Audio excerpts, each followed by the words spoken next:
दिनेश करथिला षडयंत्र मिसिथिले 8 जण। दिनेश रो ऑफिस रे चलीथिला झियो बेपार। श्रिया कले चाकरी ह्यूमन को माँ को कहिले मिछ। जदि डॉक्टर शुभेन्दु थिले माउसी पुओ भाई तेबे काहेकि कुंढाई थिले ताकू श्रिया। गणमाध्यम को मिछ कहिथिले दिनेश, निजे ह्यूमन को देउथिले धमक।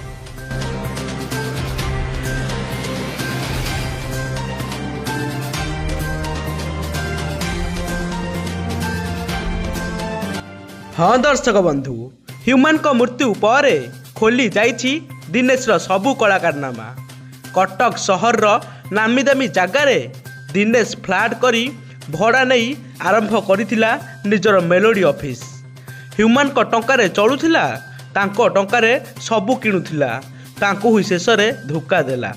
वर्तमान सुनिबा को मिलुचे कि कुआडे दिनेश डर रे ब्लैकमेलिंग करुथिला ह्यूमन को, आउ ह्यूमन मध्य चुप रहुथिले कारण दिनेश पाखरे थिला ह्यूमन आउ अर्पितार अंतरीय वीडियो।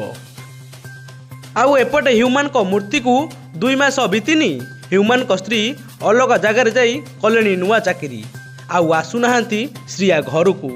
माँ पुणी एकेला होई गले, ना मुह देखाई पारु नाहांती लज्जारे माँ को श्रेया, कारण डॉक्टर शुभेन्दु को हक करबा कथा जानिथिले ह्यूमन को माँ। कैमेरा रे सबुर रेकर्ड अच्छी, आउ गोटे पर तो गोटे सत सामना को आसुची। आउ दिनेश फोन रे एमिति कौन थिला, आउ दिनेश डर रे सब डिलीट करिथिला, जहाँ फोटो वीडियो सब इन्वेस्टिगेशन करुची पुलिस। जदि सतरे दिनेश ह्यूमन को ब्लैकमेलिंग करबा सह ह्यूमन को बाड़ाउथिला एवं ताको अत्याचार करुथिला, तेबे दिनेश को मिलिबो कठोर कठोर दंड। बास एबे खाली केबे गणमाध्यम को सत पुलिस आनिबो सेईटा देखिबा बाकी रहिला।